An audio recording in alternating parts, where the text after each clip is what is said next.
We have received news that Jaden Daniel will miss another game this week for the Washington Commanders. So we got to ask the question: is 2025 started to turn into a rough year for the Washington Commanders? I have some thoughts on that. And then what is going on with the Minnesota Vikings QB situation in J.J. McCarthy? Ankle injury, or is there something more to it? Y'all know we gonna talk about it, break it all down, but you gotta hear the music first. Welcome to your number one spot for all NFL news and content, NFL Central.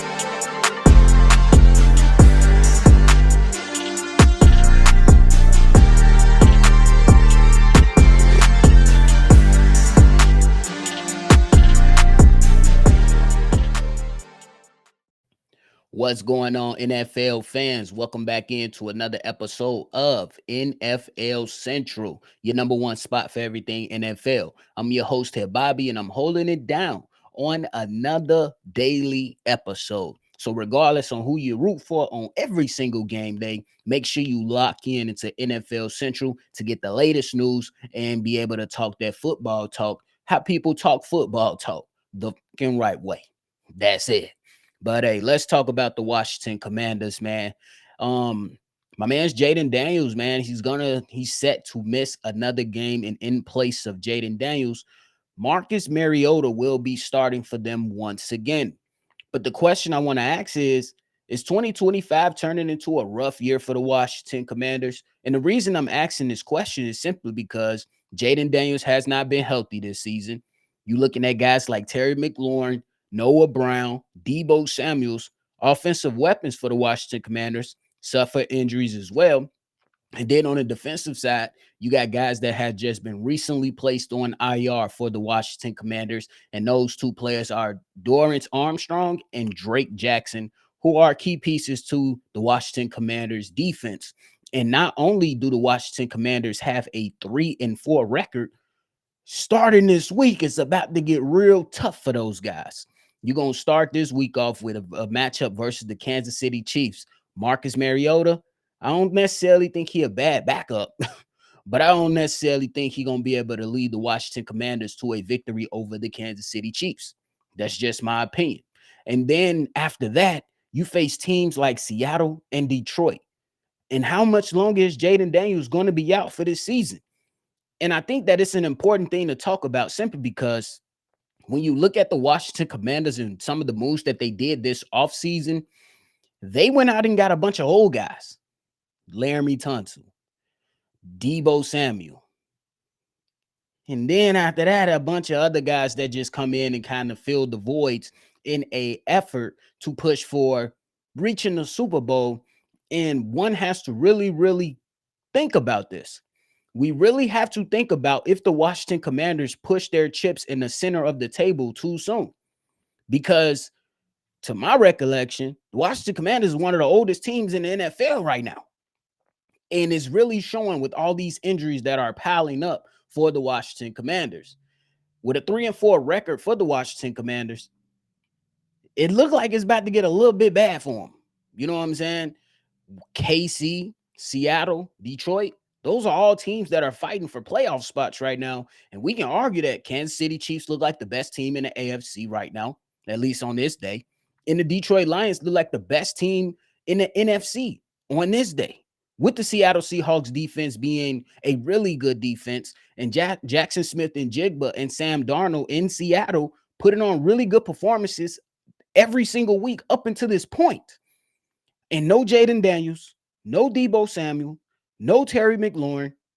It's getting real sticky over there for the Washington Commanders.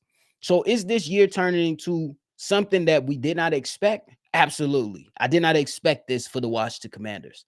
Is this turning into a rough year for the Washington Commanders? Absolutely. Because you're currently sitting at 3-4, and by the end of this 3-game stretch that you're about to go through, you can end up 3-7.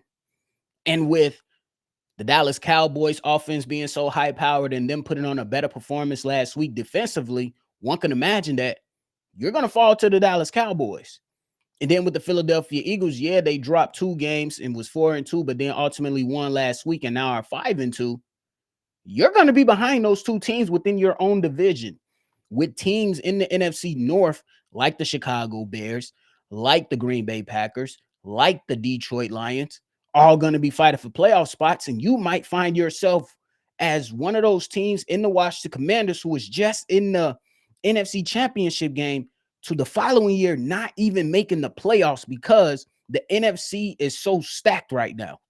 Because if we shift over to the NFC West, we looking at the Rams, who look pretty damn good and have a solid record, the San Francisco 49ers, who look pretty damn good and have a solid record, and the Seattle Seahawks, who look pretty damn good and have a solid record. Now, obviously, there are still a lot of games to be played.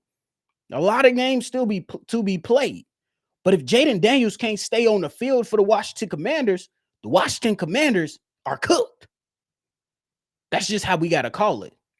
If Jaden Daniels can't stay on the field for the Washington Commanders, and you have so many teams in other divisions vying for playoff positioning, the Washington Commanders are cooked. And this brings up a conversation that I was having with somebody, and we talked about teams kind of pushing the chips into the center of the table too fast. You know what I'm saying? It seems like they moving too fast. We know that in years past, or what has been encouraged for teams is, hey, why you have a quarterback on the rookie deal, push all the chips into the table, go for it, especially if you feel like you have the guy.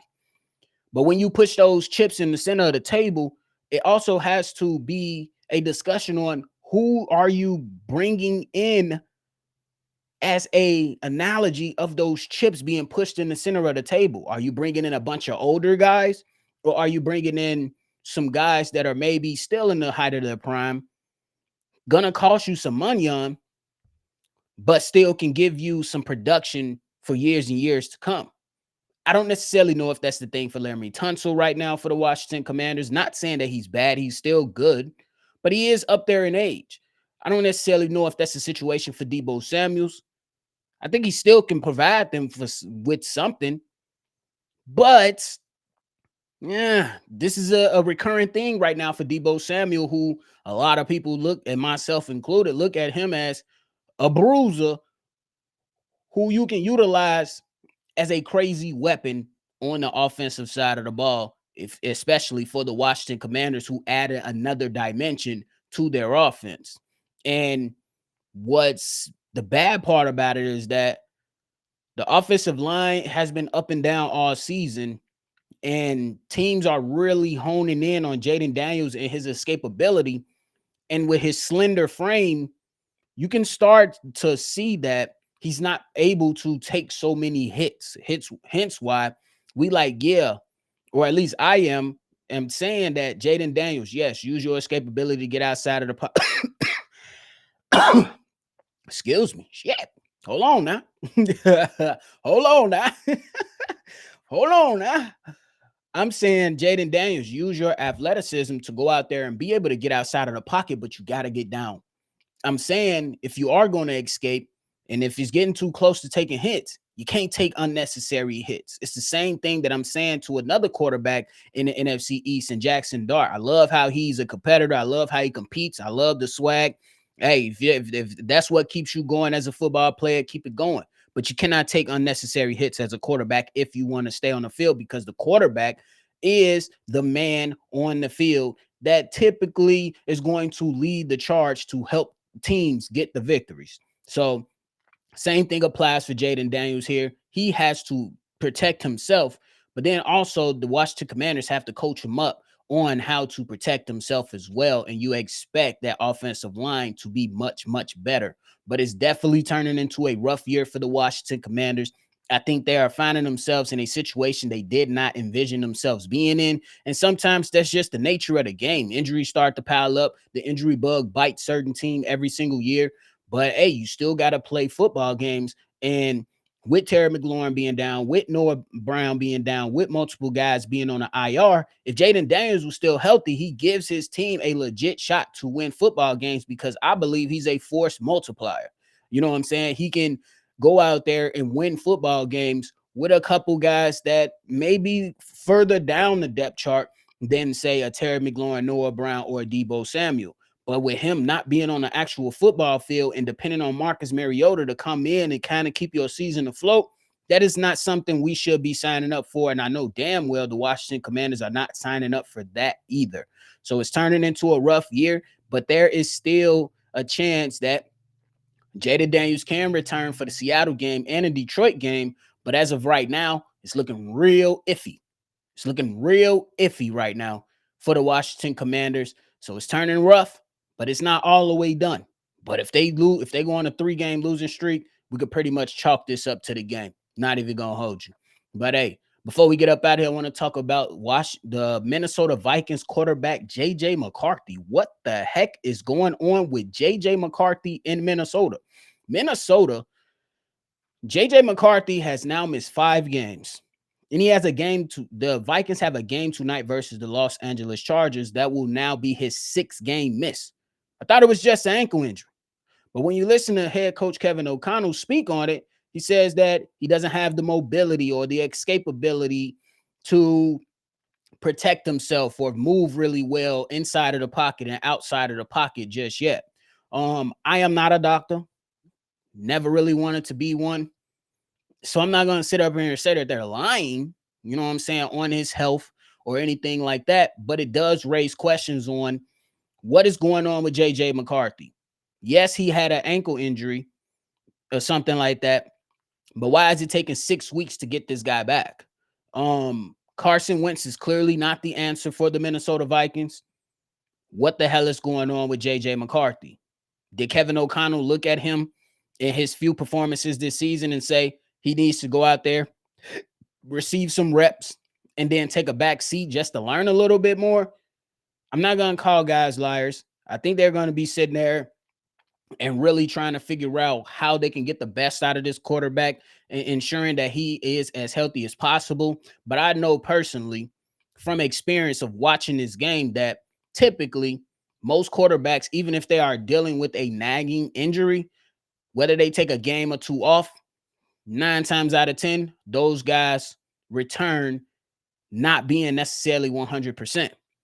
The same thing, or an example can be if we looking at Lamar Jackson with this hamstring injury, missed the last 2 weeks, found himself in the bye week. So you had 3 weeks of health, and now he's returned to practice and giving himself a chance to play this Sunday versus the Chicago Bears. That is not to say he's guaranteed to play, but that is to say that he's going to be trying to play in this game because he know that he can't fall too far behind, especially having a 1-5 record. He needs to be available for his team. So all this to say is, what the hell is going on in Minnesota? I know in years past, or this past offseason, in fact, we heard discussions about Aaron Rodgers being on the table or them not necessarily wanting to get rid of Sam Darnold, and a lot of rumors saying that they not necessarily sold on JJ McCarthy. And now there are speculations from certain national heads talking about, hey, will the Vikings consider taking another quarterback in this year's draft? Because right now the impression is that JJ McCarthy is injury prone now, because remember, last year he missed the entire year with the knee injury. Now you're in this season with an ankle injury that is now about to keep you out for 6 games. It's crazy, right?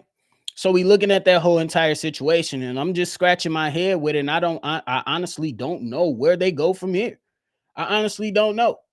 So I think that we just gotta see what's to it personally, and wait to see what transpires out of that. Because, bro, I think that for the Minnesota Vikings sake, if he ain't your guy, you kind of made a mistake letting Sam Darnold go, because though he did not have the strongest game in his last game versus, I believe it was the Atlanta Falcons. No, the Houston Texans. That's who they played. He did not have his strongest game, but he did lead you to 14 wins last season. So I know they probably didn't have the money available to give to Sam Darnold, but man, you could have tried everything possible to try to get this man his money. because typically good GMs know how to figure out the money, know how to put their guys in positions to go out there and help the team. And right now, it's looking a bit murky. The waters are muddy in Minnesota right now. And because if you start losing more games, don't matter if you got KOC, don't matter if you got Brian Flores as your DC. Once guys feel like the season is lost, they might not quit. I'm not going to say guys are going to quit, but you're definitely going to see a team that is not as energized as they was to start the season, is what I will say. But hey, J.J. McCarthy set to miss his next game. We know Carson Wentz is not the answer. When the hell are we going to see J.J. McCarthy, Kevin O'Connell? That's all I want to know. Because his development is very important, isn't it? And the way that you learn and be able to show what you can prove is by actually playing the games. I don't necessarily. I think that being on the bench is beneficial when you're talking about quarterbacks. Yeah, you can learn, let the game come to you, slow down, have constant communication with your coaches and stuff like that. But I think that the best way to learn is to get your ass out there in the game after sitting so long. You know what I'm saying? You at least got to go get a couple reps, right? But hey, it is what it is for me. But hey, that is it, man. I appreciate y'all for tuning in to another episode. Let me know your thoughts and everything down below. It's 2025 turning into a rough year for the Washington Commanders. And what do you guys think about the J.J. McCarthy stuff? I think it's kind of weird personally. And I don't know when we're going to see the kid, but I think that we should be seeing more of the kid to see if he's that guy for the Minnesota Vikings. Let me know how you feeling, because that is it for me today. Before you get up out of here, make sure you hit that like button, subscribe to the channel, and hit that notification bell as well, man. But that is it. Make sure you always love football, and y'all already know. I'm going to catch y'all on the next one, for sure. Has been a presentation